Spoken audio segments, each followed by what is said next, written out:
Hi, thanks for joining us today for our webinar, Calibration Laboratory Audit Preparation. I'm Sarah Wallace from Transcat, and I'll be moderating our event today. With me on the call is our presenter, Keith Bennett, Transcat's Director of Metrology and Quality Systems. So without further hesitation, we will turn it over to Keith. Thanks for the introduction, Sarah. Good afternoon, everybody. With that, we'll go into our presentation. Today we're going to talk about preparing for an audit for calibration audits specifically.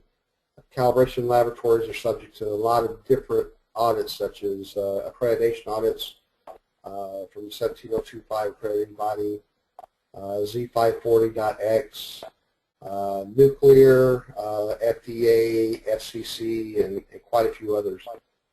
Many calibration laboratories provide services to multiple industries that are regulated by many of these different regulatory bodies. So today I want to talk about some common factors relating to calibration labs that will keep all this in perspective and manageable. So basic concepts, preparing for an audit, and do's and don'ts, and just a common sense approach to what to do for during the process of being audited. 17025 is an ANSI standard and is the most common quality standard for calibration labs worldwide. It covers all of the management requirements for ISO 9001. And with that, I'd like to say that 2 years ago we canceled our registration with 9001 because all of our labs were accredited to 17025. So it's basically a double one registration, and 17025 covers the 9001. So we discontinued that, and there's not been any problems with that with our customers at this point. ANSI Z540 series and 17025 have many similar requirements with some distinctive differences. 17025 is very robust. It's an excellent document to model your calibration processes and quality systems after, as it contains most critical elements needed for calibration laboratories. It covers management requirements of 9001, as I said before, and in this process there's 25 elements for the management section. There's also a technical section with 28 elements. Those are Section 4 and Section 5, respectively.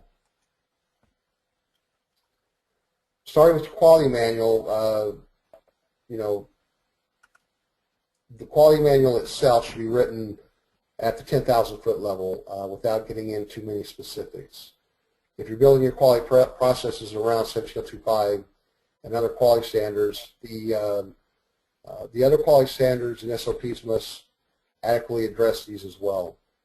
For example, the calibration system and related activities comply with the requirements of ISO 9001-2008, ISO IEC 17025, MIL Standards 45662A, ANSI NCSL Z540, and ISO 10012 as applicable. So that was a generalized statement as a cover-all for your quality system. So which elements are important?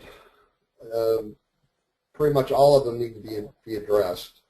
It's hard to identify which are the most important, although some are more important than others. Some auditors have their preferences as well. Generally, most customer audits will look at Section 4 of 17025, which are the management requirements. The reason why is this is generally what they know because they've been in the quality world for a while.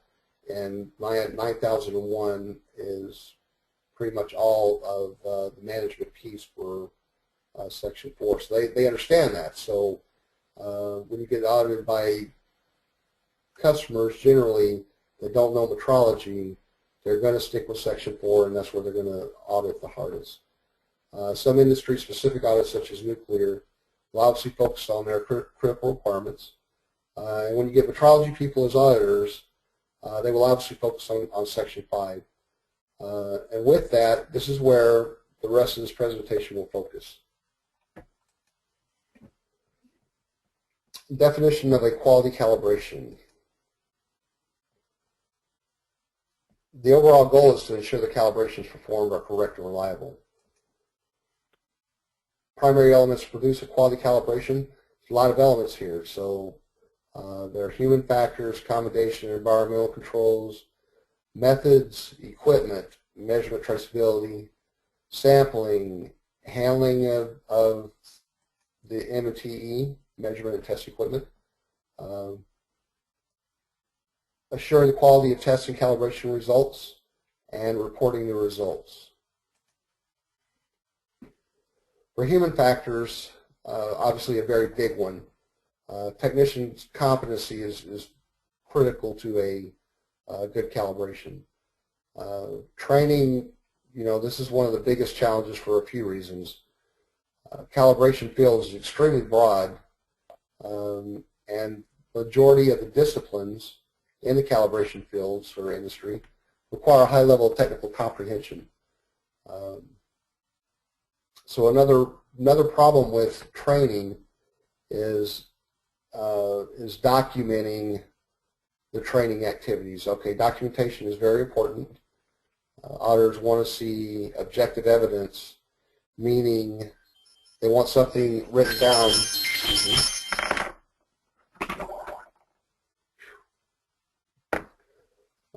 They want something written down so that they can see and trace back to be presented as objective evidence. Most of the times, labs have a very well qualified workforce. The reason being is there were a lot of available technicians from the U.S. military a few years back. So with that, it allowed for a big pool of qualified people.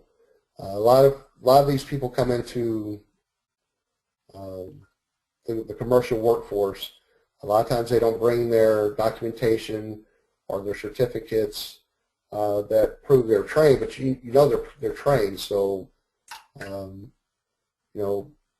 they're obviously qualified. For many disciplines, they lack the objective evidence. So the challenge is how to qualify these technicians to include objective evidence. One of the things that can be done is you can produce a quality matrix or a qualification matrix that allows different ways to qualify. These may include formal training with certificates, internal on-the-job training with on-the-job training sheets, including signature and dates.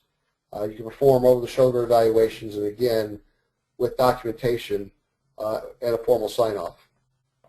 You can also evaluate, which may be the easiest of the process. So you have a subject matter expert interview that individual, and although that's not the best, it can suffice until you can get some kind of better qualification. So evaluation by interview, and one of the best ways to qualify a technician, I believe, is a proficiency test.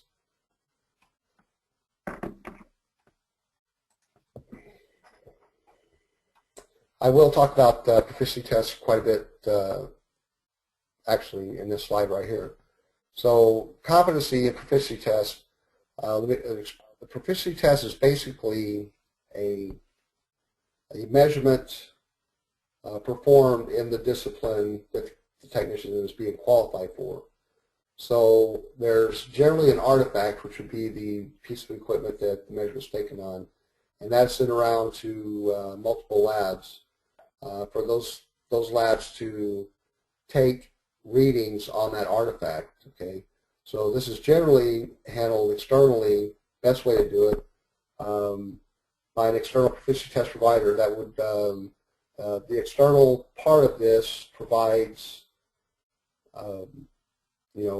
non-biased process, basically. One of the actually external proficiency testers are accredited providers out there. Their guidelines for proficiency testing is ISO 17043.2010, and this is what they are accredited to. One of an example of a proficiency test provider would be National Association for Proficiency Testing. It's a very high quality organization. They've been in business for 14, 15 years. And in the past, 14 or 15 years ago, they had some serious growing issues and struggles, but they have overcome that. And the real benefit with this association is they offer a lot of tests that cover a very broad range for calibration disciplines. There can also be proficiency tests that are developed by the accreditation bodies. They will solicit somebody to produce an artifact and take measurements on that and then distribute that through accredited laboratories. Those are generally free of charge. The NAPT that I talked about before is for a nominal fee. It's not very expensive, especially when you compare it to a test provided by a national measurement institute such as NIST. Some of those tests are extremely expensive. For example, we just completed a test that cost us $4,000. There are some cheaper ones, but generally they're expensive in nature. And also put that in perspective for the NAPT test, their list price on tests are $500 per test. You can also perform internal tests by doing round robins with other laboratories. The problem with this test is obviously there could be a bias.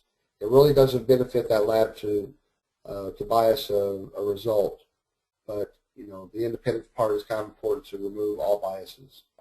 So you can do correlation studies within your lab, your one lab that you have multiple people qualified in. You could do it with some of your peer labs that you know in the area that you guys want to see where your testing comes out. And something else I want to say about proficiency testing. This is a big requirement for accreditation. The accreditation bodies have different requirements. They all have a requirement for proficiency testing. I personally like our accreditation body approach, which is a very practical approach that identifies whether you're proficient or not, but doesn't get really silly about doing 100 tests when you only need 20. Something I want to talk about with human factors, things you need to ensure do not happen, are undue external pressures, such as things that would cause conflict of interest. An example of that would be a part-time job, a weekend job with possibly one of your customers. So obviously that process would provide a conflict of interest, and it absolutely cannot be allowed. There's also undue internal pressures. Example of that would be a salesperson or a salesperson from your organization having the ability to go in there and put pressures on the technician to produce equipment.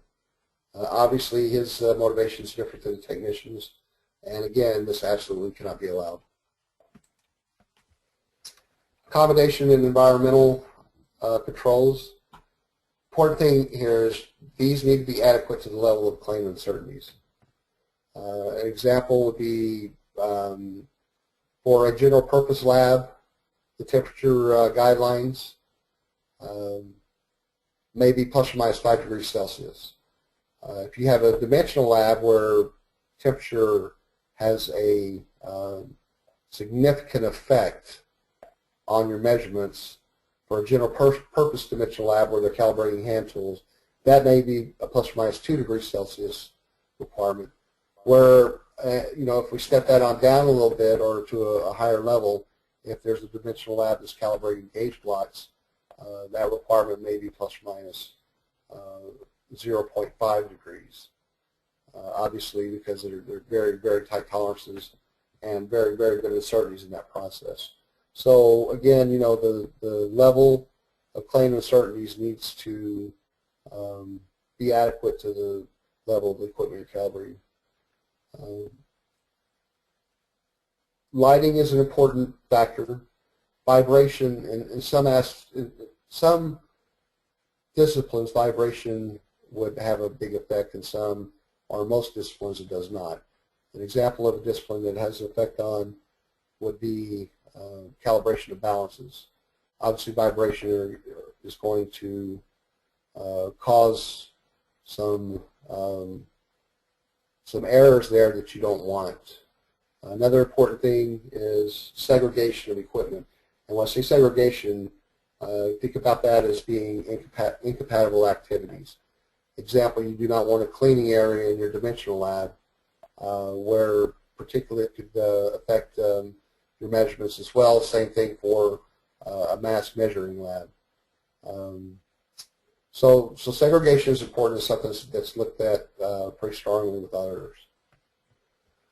Methods, there's a lot to be said with methods. They're required. Obviously, the auditors will want to see those.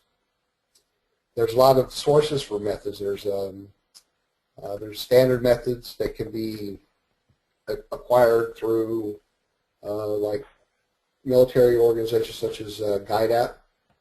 There's laboratory developed methods, and there's non-standard methods. The laboratory developed methods, it's a difficult thing. All right, so you have to develop the process for calibrating an instrument, which in itself is not that difficult. The most difficult part of that is going to be the validation, where you have to prove that that procedure meets the requirements of the intent. So there's a lot to do with the validation. For non-standard methods, this would be a non-standard method that somebody develops outside the organization, and you bring it in your organization. Again, this must be validated, although somebody else is writing this procedure. Now, when you can, or when we can, we try to use standard methods. It's a lot more efficient for us. So if we can find some that work, we will do that. If we can't, then we have to sit down. We have to do the development and validation, again, which is costly, but sometimes there isn't a choice.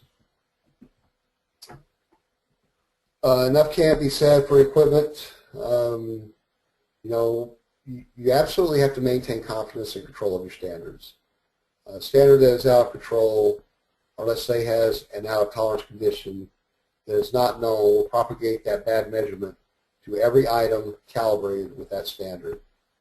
That can have a serious, severe impact on your customer's measurement processes, multiple processes.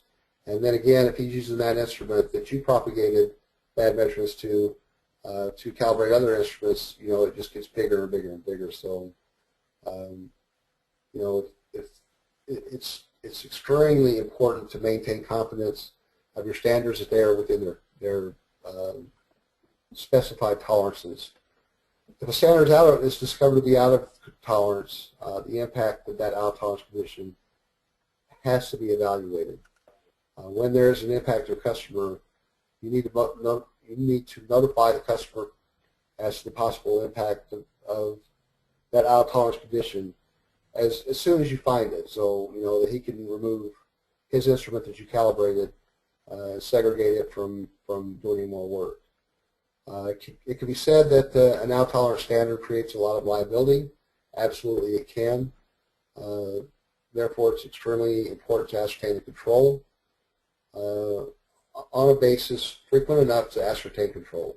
So what that means is if I have a standard that has a 1-year calibration interval, and generally I need to, if it's a reliable piece of equipment that doesn't drift, and you know that from previous history, halfway through that calibration cycle may be adequate to do a cross-check or an evaluation. On the other hand, if I'm looking at an instrument such as a SPRT, which is a standard platinum resistance thermometer, it can shift by a drop of, from 1 inch to the tabletop. That may throw it out of its specifications. So situations like that, you may need to test a lot more frequently, which we do. We do these, every one of our SPRTs, on a weekly basis. One of the important things with the cross-checks as well is to document. Again, the objective evidence, not only for the auditor standpoint, but for your own standpoint to see what's going on. You document, you can start identifying trends, do evaluations on the reliability of the equipment, etc. Measurement traceability. Metrological traceability is property of a measurement result whereby it can be related to a standard reference, usually national or international standards, blah, blah, blah, blah. There's not there. It's stated traceability is a chain of comparison to better known values of specific quantities up to the highest recognized body, such as an NMI like NIST. Mass would be a good example. Many of these elements, such as competency, documentation, recalibration, have already been discussed. Uncertainties have not been discussed yet, but will soon follow. And the last statement I made, I apologize. Here's the slide that I was talking to. Transcat identifies 6 elements to traceability. And I'll give you a second to read to those. I'll just identify the name of each one. The first will be an unbroken chain of comparisons. Measurement uncertainty, which we haven't discussed, but we will discuss briefly here in the next couple of slides. Documentation, obviously very important. Competency, we addressed. Reference to SI units, which are basically 7 units that everything else is traced to. And then recalibrations. Real quick, there's a traceability pyramid. If you look at the bottom foundations pyramid, this is the measurement industry. All right, this is everybody out there that is using test equipment to take measurements with.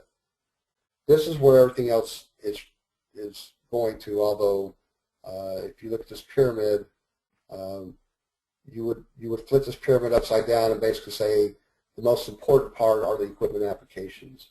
Next step up are secondary lab. The third tier is the primary labs. The 4th tier up, or the 2nd tier down, is the National Measurement Institutes. This is examples of NIST for the U.S., PTB in Germany. It would be the NRC in Canada, and every country pretty much has their own NMI. And the top tier, so BIPMs located in France, they give a definition of what a measurement quantity needs to be, and from there the NMIs do realizations of that definition. I apologize, that slide I've already covered. Sampling, we're not going to discuss in this presentation. Handling and measurement of test equipment, shipping, receiving, storage, safeguards against damage, obviously. Assuring the quality and test of calibration results. Quality review of completed products.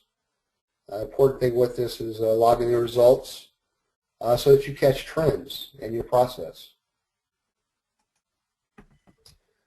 There are multiple elements with reporting requirements, what needs to be presented.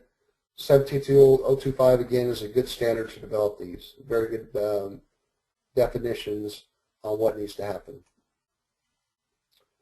Okay, so we'll start getting into the scope of capabilities. From an accreditation standpoint, it's called scope of accreditation.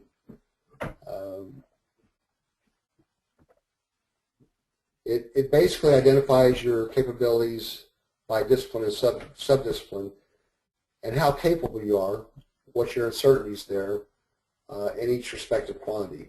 Okay, so scope is used internally as a snapshot for your labs and your company of what your capabilities are, and it's also a very useful marketing document so customers know what your capabilities are.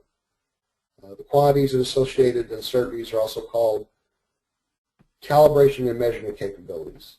This term was previously called best measurement capabilities, and it was changed by the International Laboratory Accreditation co-op, ILAC, about 2 years ago. So best measurement capabilities and CMCs are basically the same.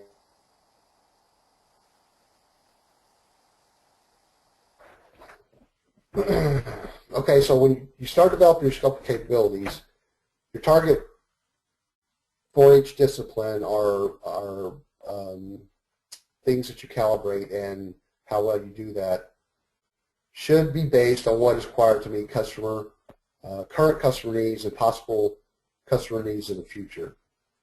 Your equipment capabilities may far exceed your target, but okay, so the issue with this is you don't want to claim or develop processes that far exceed what you need. I mean, it may be, generally will be very expensive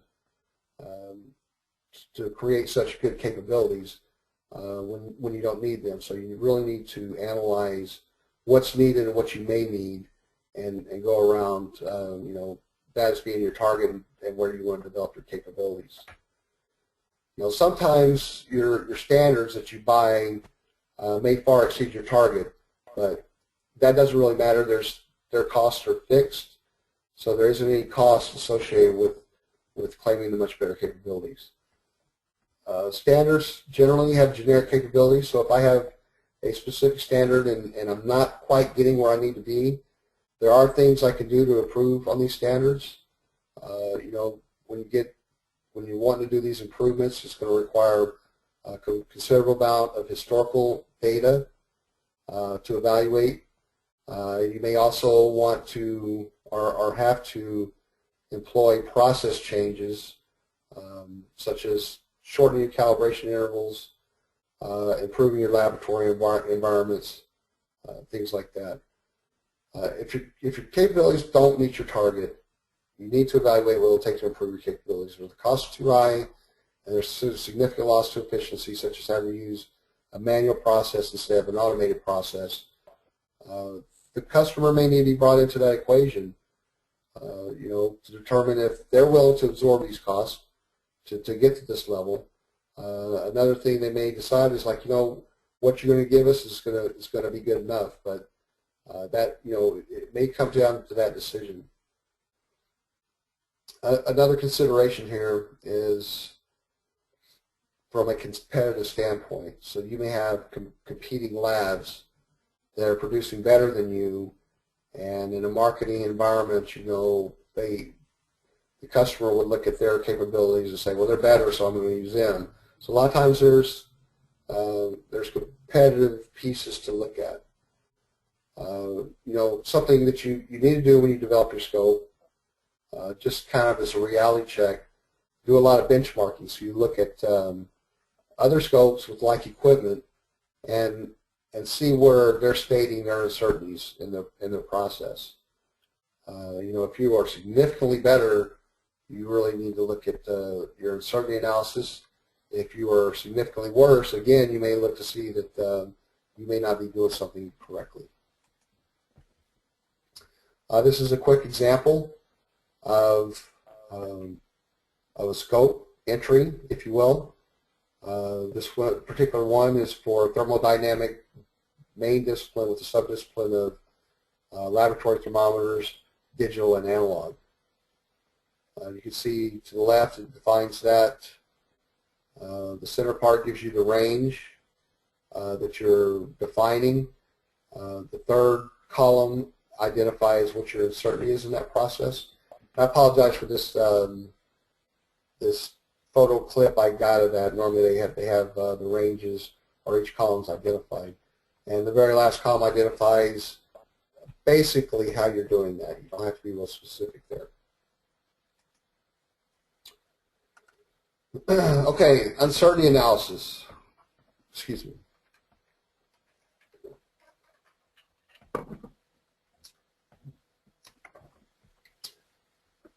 Uncertainty analysis is, a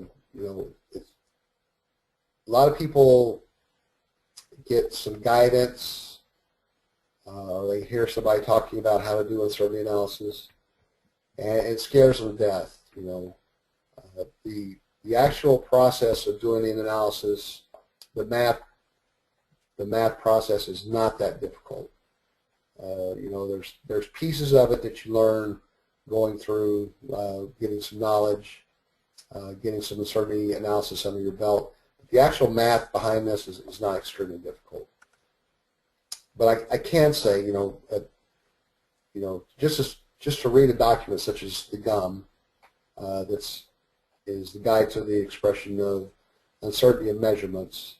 If you just read that document, and try to produce an uncertainty budget, you're probably going to fail. And I've seen that on multiple occasions to where we go and look at somebody's uncertainty analysis, and it's trying to follow some process that the GUM or what they understood that the GUM was trying to get to them, and it's absolutely wrong. You know, the best thing to do to start doing uncertainty analysis is to find some good training. Good training by a respected body or a specific reputable person, if you will. If you go and get some of this training, generally there should be multiple levels of the training. You know, entry level, generic, and then advanced levels, and then advanced, I guess you could say. But you know, so it's really important to understand what's happening to get this knowledge from somebody that does this kind of training and they're reputable for it. After you get this training, it's, you know, a lot of practice is needed to get it correct.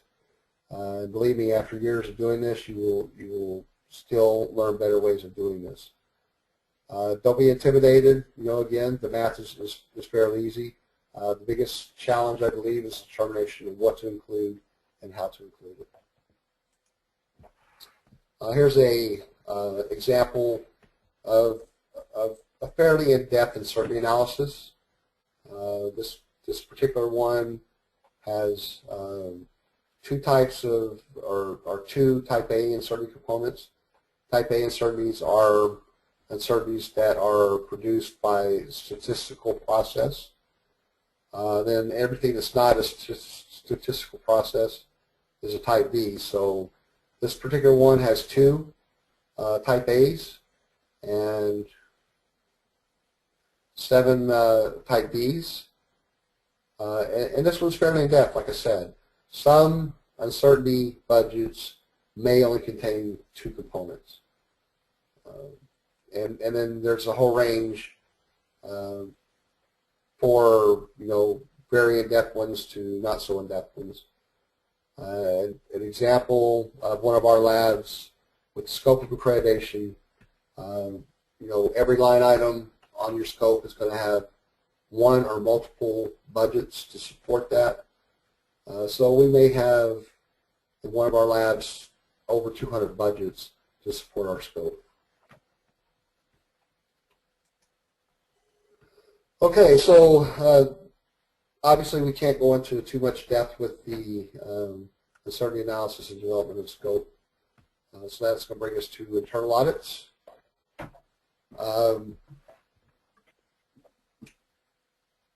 We're talking about internal audits or types of audits. There's internals and externals, okay? So internal audits generally need to happen after initial development of the quality system, and then they need to happen on a recurring basis. Generally those are on an annual schedule. The annual schedule is generally edicted by accreditation bodies, but even if it wasn't edicted or if that wasn't a requirement, then, you know, it still makes sense to do them at least yearly, just to keep your processes tight, see where you need to adjust, because believe me, things definitely go south. So the more frequently you do your internal audits, the tighter control you'll have on the drifting, if you will, of the processes. They need to be performed by a designated quality representative. Okay, this person needs to be impartial. Okay, so they should have a reporting structure independent from operations. And a lot of people that are listening to this presentation You may be saying, well, we have 3 people in our lab. Obviously, that's difficult to do, but it can be worked out, including the quality person being in a production role. It's just different part of the structure, emphasis on the structure that external auditors would like to see. All right, so internal audits, they absolutely should be the most stringent of all audits, okay? The harder you are on your system, the better you're going to come out for external audits. Okay, something else with internal audits, they should audit all elements of the quality system. I guess I got those slides mixed up, sorry about that. So obviously there's customer accreditation, industry specific for external audits. Well, regardless of what body's performing an audit, there's a common goal between that body and your laboratory. ABs are performing the audits to verify that you meet their requirements so that they can grant you accreditation. Okay, so you want to become accredited. So obviously that's a common goal. Customers are performing the audit to verify that you meet their requirements so that they can qualify you to do their calibrations. And obviously you're going to want their business. So there's a common goal there as well. Industry-specific audits, such as a nuclear audit, may differ a bit from the motivation to qualify you, but that they have to be impartial. And you want to meet their requirements so you can do business in that sector as well. It does not behoove anybody to come out and do an audit. If there was not impartiality and there was not a specific goal or outcome, positive outcome to the expectation of that audit, if there was a negative expectation from somebody performing an audit in your laboratory, that is definitely not a good thing and definitely something you would want to shy away from. Some do's during audit. Appearance, initial tour of the lab. Although the audit itself should be based on evaluation of all elements of your quality standard, an auditor will form an opinion of your operation during the initial walkthrough. Okay? If the auditor sees a clean and organized lab, clean equipment, organized leads and connectors, personnel that are professionally dressed, common areas are clean, the equipment's clean, he'll automatically get a positive impression of how you operate. And that's kind of the awe factor, right? If the auditor sees a dirty, disorganized facility, equipment with dirty filters, and that's one of the things I look at when I do an external audit as well. I look at that when I do internal audits as well. Unkempt workers, loud music playing, noise pollution, side discussions, loud people in the lab.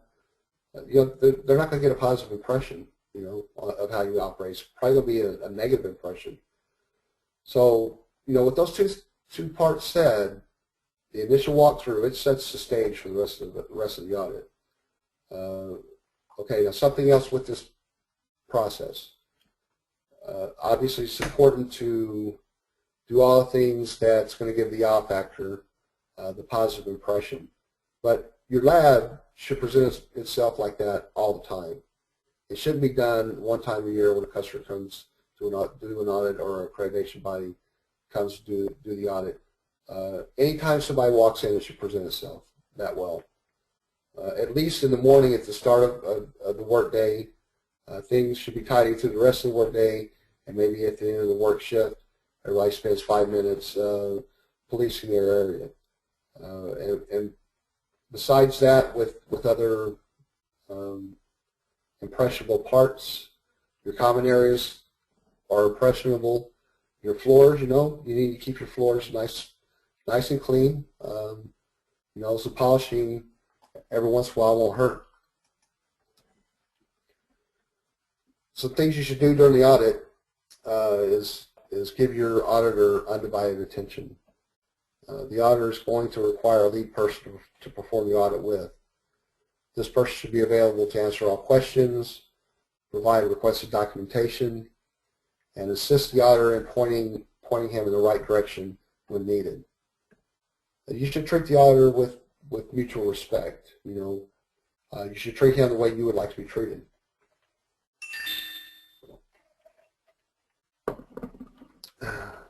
Although the audit should be somewhat transparent to the operation, it may not be totally transparent. The auditor may want to interview others in the operation.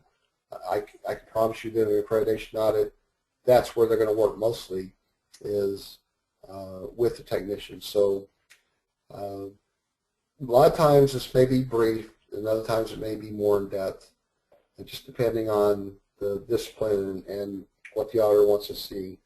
But they generally try to keep it as transparent as possible, so you're still operating during the audit process. Something you should not do, or something you should do, is answer questions honestly. Auditors generally know when they're being fed a line of bull. If you don't know an answer to a question, you should say you are not sure about that question, and that you'll have to research that a bit more before answering, or that you need to escalate that question to somebody else. Honesty is the best policy. It's especially true for technicians. A lot of times people feel like they have to give an answer, and I guess the more wisdom you get in audits, more experience you get in audits, the more comfortable you're going to feel. I know it takes a lot of people, they just will absolutely be nerves, they're just sweating it. A lot of people don't audit well. When they're asked a question, they feel like they have to give an answer. So, I guess some coaching would be appropriate in that situation as well. Something else that needs to happen is that when an auditor identifies noncompliance, they will generally be open and communicate what they're finding. Most auditors will do this as they are discovering the nonconformance. Not always, but generally that's the rule.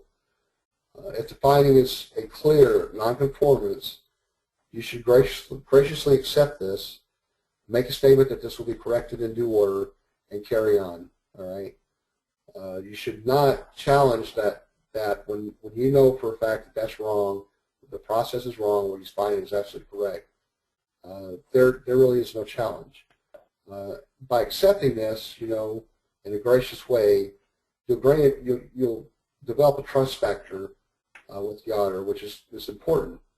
And it's important because when the auditor believes he has discovered a nonconformance, and you clearly disagree with this nonconformance, it'll be a lot easier to present your case on why it's not a nonconformance, and he will be a lot more apt to listen to your explanation because you've developed that trust factor.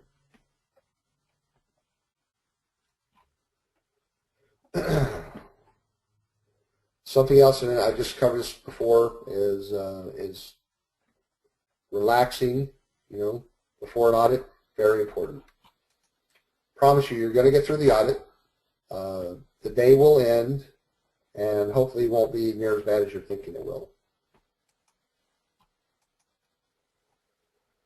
Some things you should not do during an audit is create a challenging atmosphere. You should not come off arrogant. You should not have distractions during the audit, which we discussed a little bit before. And you really shouldn't leave the auditor alone for extended periods.